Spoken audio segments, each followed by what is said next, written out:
ডিম, প্রিয় বন্ধুরা, ডিম খান না বা ডিম ছাড়া থাকতে পারেন না এমন বন্ধুরা তো আছেই। তারা যদি ডিমটা গরমের দিনে একটু অন্যরকমভাবে রান্না করেন তাহলে কিন্তু বেশ টেস্টিও হয়। চলুন যেভাবে রান্না করেছি দেখার অনুরোধ রইল। আমি তো দেশি ডিম নিয়ে নিয়েছি। চলুন ডিমের রেসিপিটা করার জন্য প্রথমেই ডিম কতগুলো আর আলু একটু সেদ্ধ বসিয়ে দিয়েছি। তাতে আলুর অনেকটা স্টার্চ একটু বেরিয়েও যাবে আর খেলে কিছুটা বেশ শান্তিতেই খেতে পারবেন। যাই হোক, এবার গরম গরম ডিমগুলো আর আলুগুলো ছাড়িয়ে নেব। এইভাবে আলুগুলো সিদ্ধ করে নিলে কিন্তু বেশ হেলদিও হয়, আর যারা চান না তারা এমনিভাবেই ভেজে রান্না করতে পারেন। যাই হোক, আলুর খোলাগুলো এরকম করে ছাড়িয়ে নিলেই হলো। আলুগুলো কিন্তু একটু ডিমে দিলে আর কোনো কথা হবে না। ডিমের খোলাগুলোও একটু ছাড়িয়ে নেব এইভাবে করে। সবাই এরকমভাবেই ছাড়ান, সেইভাবে সমস্ত ডিমগুলো ছাড়িয়ে দেখুন রেডি করে নিচ্ছি। একটুখানি ভালোভাবে চেপে ফাটিয়ে নিলেই ডিমগুলো কিন্তু খুব সহজে ছাড়িয়ে যায়। সমস্ত ডিমগুলো ছাড়িয়ে একদম রেডি করে নিলাম। আর ডিমের এই রেসিপিটা এত সহজে করতে পারবেন আর বেশ হেলদি, আর মশলাটা একদম অন্যরকম। একটুখানি সেইভাবেই বানিয়ে নিন। টেস্ট বদল করতে প্রথমে খানিকটা জিরে ভিজিয়ে নিয়েছি, কাঁচা লঙ্কার ধরুন লাল লঙ্কা 3টে যোগ করেছি, আর কিছুটা মৌরি যোগ করেছি।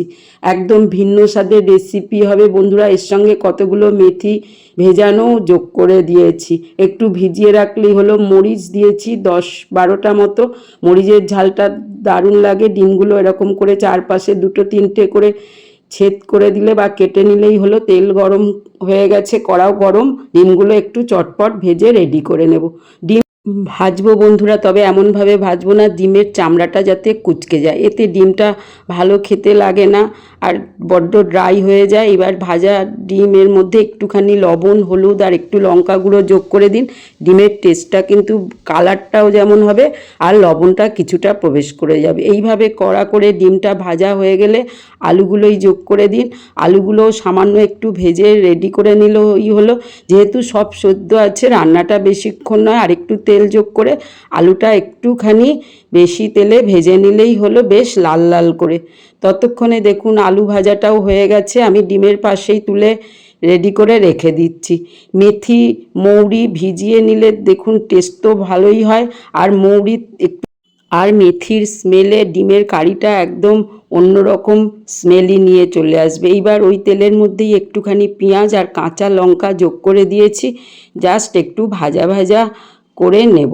ব্যাস বন্ধুরা, এইভাবে ভাজুন। আপনারা ইচ্ছা করলে শুকনো লঙ্কা ফোড়ন দিতে পারেন। একটু লবণ দিয়ে দিন যাতে পেঁয়াজটা ভাজা হয়ে যায় তাড়াতাড়ি। যখন এইভাবে ভাজা হয়ে যাবে, অন্যদিকে তৈরি করা মশলা যেটা, সেটা যোগ করে দিন। ব্যাস, মশলাটা দিয়ে আস্তে ধীরে নাড়তে থাকুন। এইভাবে ধীরে ধীরে নেড়ে নেড়ে মশলাটা তৈরি করে নিলেই হলো। দেখুন ড্রাই হয়ে গেছে মশলাটা। আমি তো তেল বেশি ব্যবহার করি না, হেলদিভাবে রান্না করি। এবার টেস্ট অনুযায়ী হলুদ যোগ করে দিয়েছি একটুখানি। প্রয়োজন মতো হলুদটা 1 থেকে 1.5 চামচ হলুদটা দিলেই হলো। একে তো মশলাটা দেখেইছেন কালার হয়ে গেছে, এতেই কিছু না দিয়েও। আর যোগ করুন টেস্ট অনুযায়ী আর একটুখানি গরম মশলা। এই গরম মশলা দেওয়ার পরে আরেকটুখানি নাড়তে থাকুন। বেশ ভালোভাবে কষা হয়ে গেছে যখন বুঝতেই পাচ্ছেন, তখন মশলা ধোয়া জলটা যোগ করে দিন বন্ধুরা।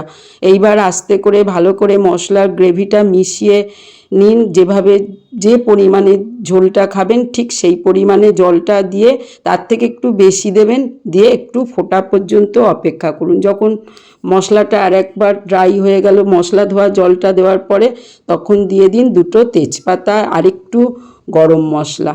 এই গরম মশলাটার স্মেল আর মেথি মৌরির স্মেলটা কিন্তু কখনোই যাবে না, থেকে যাবে, যেহেতু অল্প সময়ে রান্না। এবার ভালো করে মিশিয়ে যখন ড্রাই হয়ে গেছে তখন আবার জল দিন। এই প্রসেসটা কিন্তু বেশিক্ষণ লাগে না, আমি পুরোটা দেখালাম। তবে এইভাবে যখন গ্রেভিটা হয়েই এসেছে তখন জলটা দিয়ে এবার একটু ফোটা পর্যন্ত অপেক্ষা করলেই ফুটতে আরম্ভ করবে জলদি। আর মশলাটা পুরোটাই কিন্তু তৈরি হয়ে গেছে। রান্নাটা আপনার আর বেশিক্ষণের না। এবার যোগ করে দিন ডিম আর আলুটা। দুটো বয়েলড হয়ে থাকার জন্য একটু ধীরে সুস্থে মশলাটা কষে নিলেই হলো।